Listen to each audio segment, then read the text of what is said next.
आज के क्लास में हम लोग ऑपरेशन ऑफ पीएनपी ट्रांजिस्टर पढ़ेंगे, जिसको वर्किंग ऑफ पीएनपी ट्रांजिस्टर के भी नाम से जानते हैं।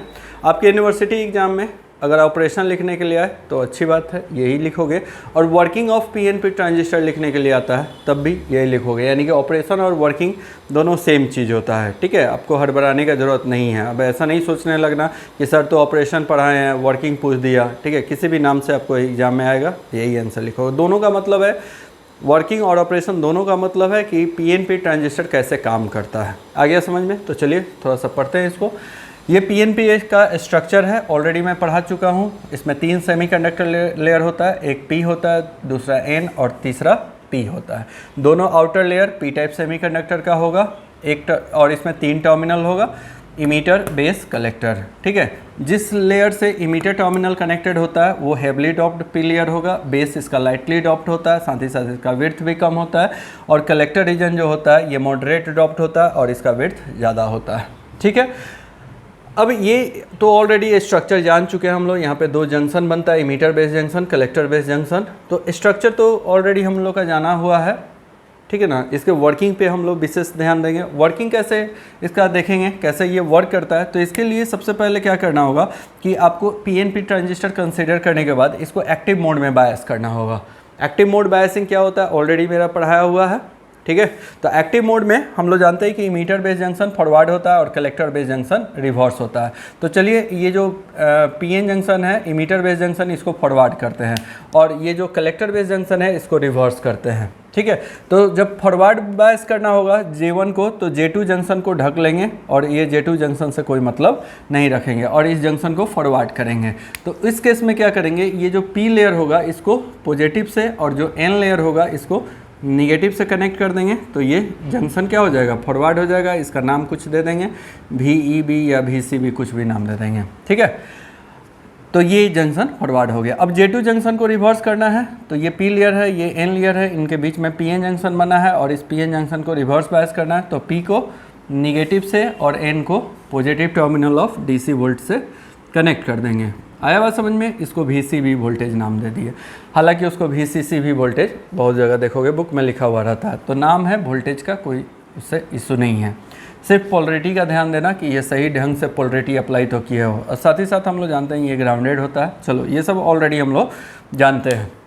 अब ये वर्क कैसे करता है, तो बड़ा आसान है। हमने NPN के वर्किंग में भी यही चीज़ बताया था कि जब पहला भी वोल्टेज अप्लाई करोगे तो इसको अभी कोई मतलब मत रखना, ढक लेना। ठीक है, ऐसे तो दोनों साथ ही, मतलब एक ही साथ दोनों वोल्टेज अप्लाई किया रहता है। बायसिंग एक ही बार किया हुआ रहता है और ये पूरा एक ही बार काम करता है। वो भी वोल्टेज अपना प्रॉपर वे में काम करता है, ये भी वोल्टेज प्रॉपर वे में काम करता है। या ऐसे बोलो, दोनों अप्लाइड वोल्टेज पे सेम टाइम में आपका जो ट्रांजिस्टर है वर्क करते रहता है। लेकिन हम लोग को अच्छे से समझने के लिए ऑपरेशन को, ठीक है, हम लोग क्या करेंगे कि अभी इस वाले वोल्टेज से मतलब नहीं रखेंगे, सिर्फ VEB वोल्टेज अप्लाई करेंगे। उससे देखेंगे कि चार्ज कैरियर्स पे क्या असर पड़ता है, उसके बाद फिर उसको इंक्लूड करेंगे।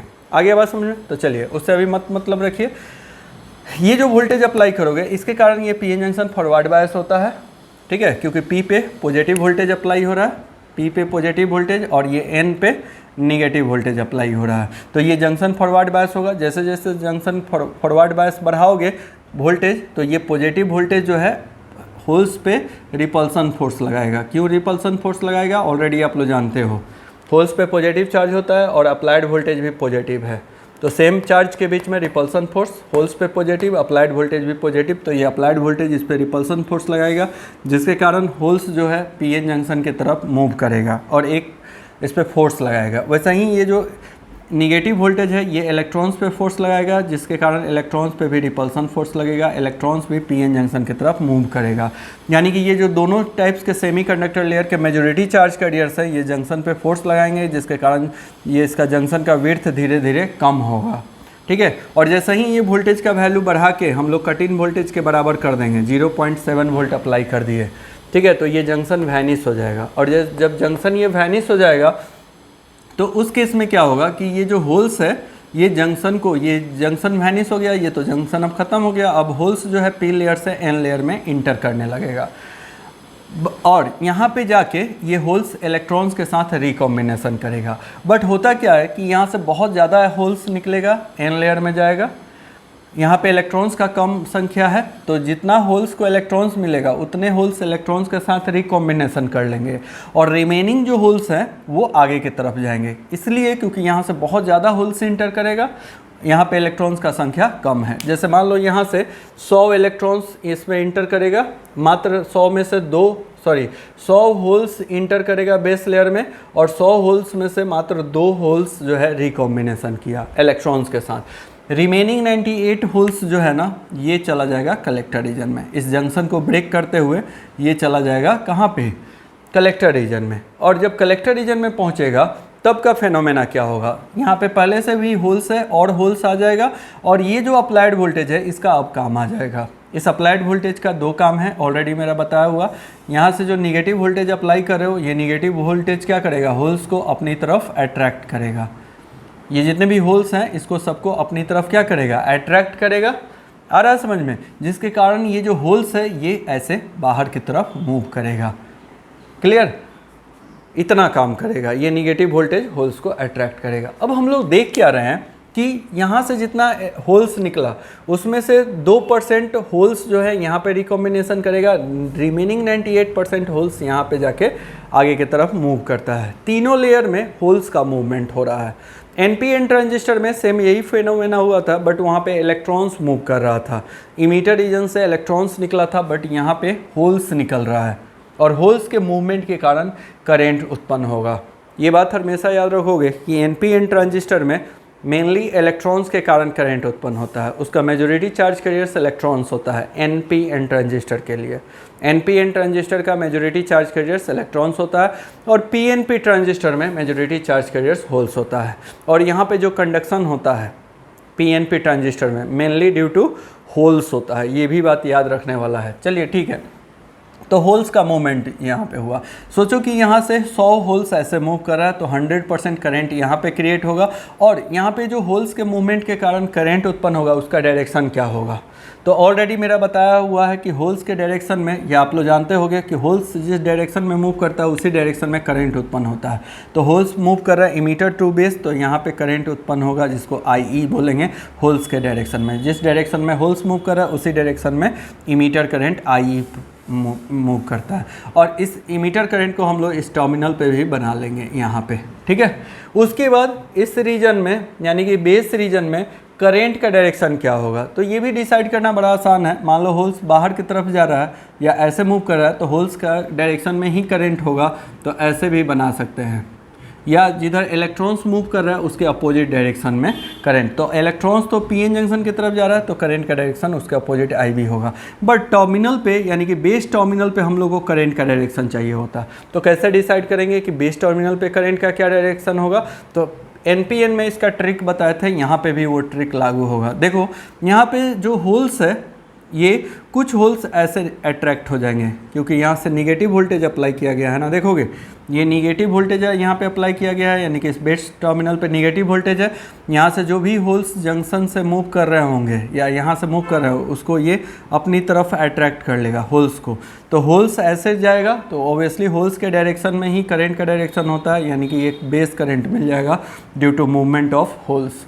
और यहाँ पे होल्स जो है अवैध जंक्शन होगा, ठीक है। ये क्या होगा, अवैध जंक्शन, मतलब अभी फिलहाल ये समझो कि बाहर की तरफ जा रहा है, ठीक है।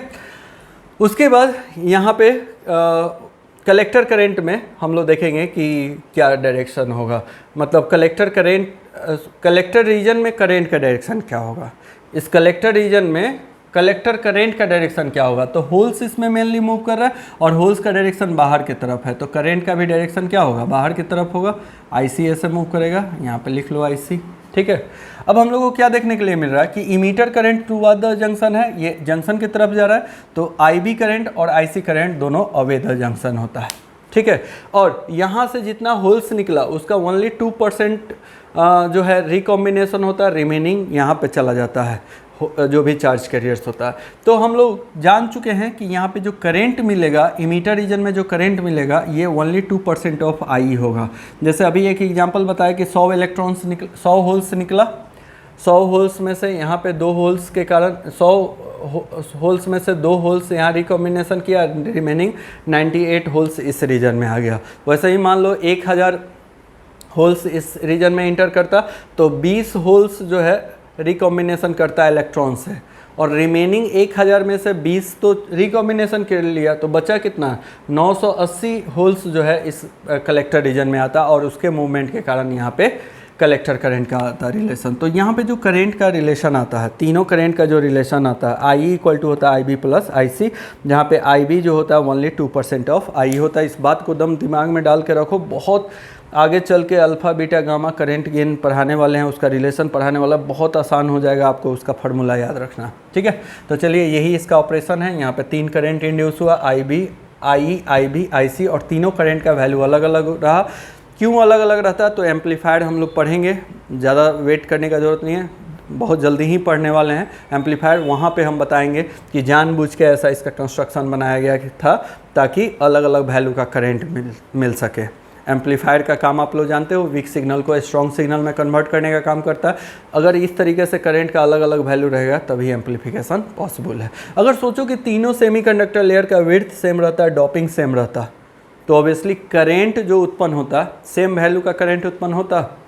आई बी और आई सी तीनों का वैल्यू सेम होता है जब विड्थ सेम होता है, कंसंट्रेशन वहाँ चार्ज कैरियर्स का सेम रहता तब। बट यहाँ पे ऐसा नहीं है, जानबूझ के इसका कंस्ट्रक्शन बनाया गया है, तो उसका कुछ ना कुछ मतलब होगा। थोड़ा सा वेट कर लीजिए, आगे हम लोग पढ़ेंगे। तो आई होप कि आपको ये समझ में आ गया होगा। अच्छा, VCB का एक और काम है, VCB का काम है IC को कंट्रोल करना। हम बता चुके हैं कि ये जो VCB होता है, इसके थ्रू J2 जंक्शन को रिवर्स बायस किया जाता है। ये वोल्टेज जितना बढ़ाओगे ये डिप्लीशन विड्थ उतना ज़्यादा बढ़ेगा, जितना ये ज़्यादा बढ़ेगा यहाँ जंक्शन का रेसिस्टेंस उतना ज़्यादा बढ़ेगा, और रेसिस्टेंस ज़्यादा होगा तो करंट क्या होगा, कम होगा। ये कम से कम चार्ज कैरियर्स को, अगर डिप्लीशन विड्थ ज़्यादा हो जाएगा तो यहाँ से जो होल्स यहाँ तक पहुँच रहा है उसके संख्या को ये कम कर देगा, कम संख्या में होल्स पहुँचेगा। कब, जब VCB को हाई वैल्यू पे सेट कर देते हो तो, यानी कि VCB वोल्टेज के थ्रू आप इस करंट को कंट्रोल करते हो। साथ ही साथ चूँकि ये जंक्शन रिवर्स बायस है तो यहाँ पे एक लीकेज करंट भी फ्लो होगा, जिसको I0 से रिप्रेजेंट करते हैं। आगे चल के उसको ICBO,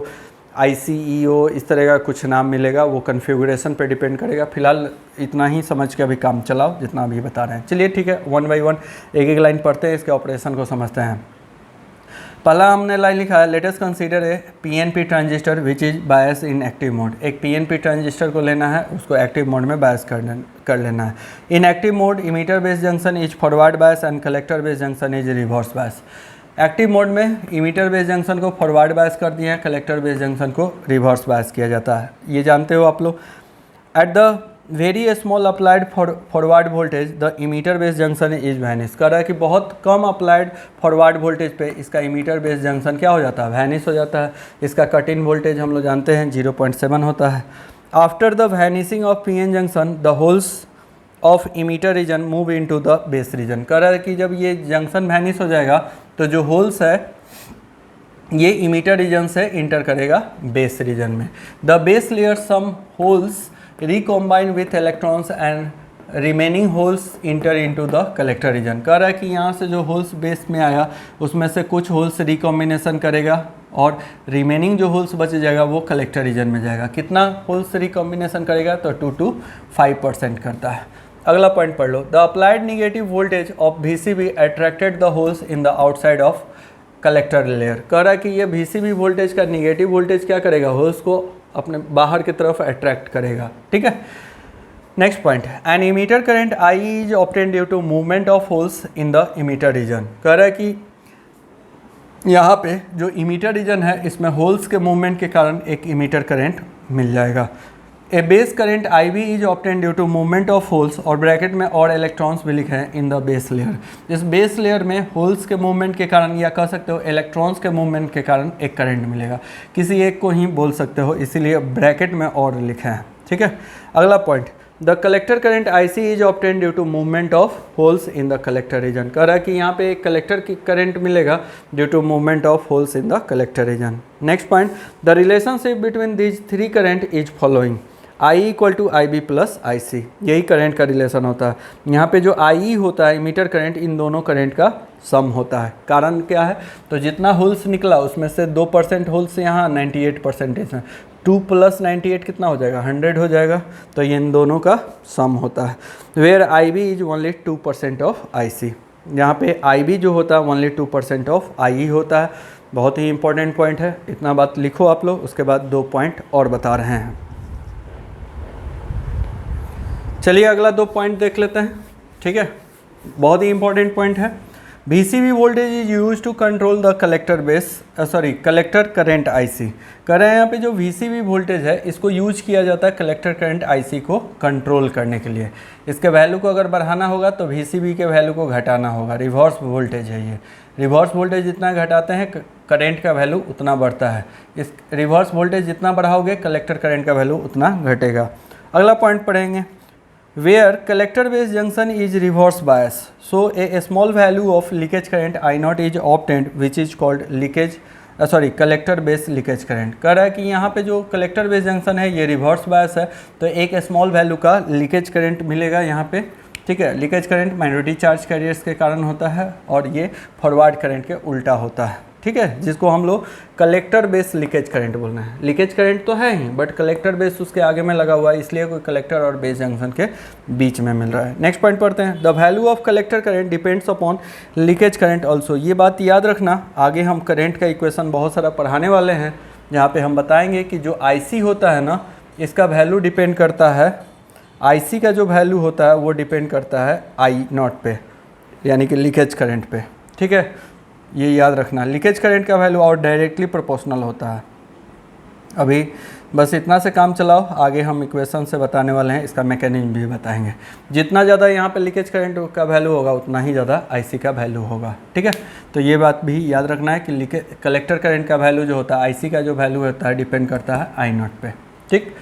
चलो तो इतना बात अभी फ़िलहाल याद रखने वाला है, इसके वर्किंग को अच्छे से पढ़ लीजिए। इस तरीके से करंट का डायरेक्शन वगैरह मिल गया। चलिए अगले क्लास में मिलते हैं। Thank you.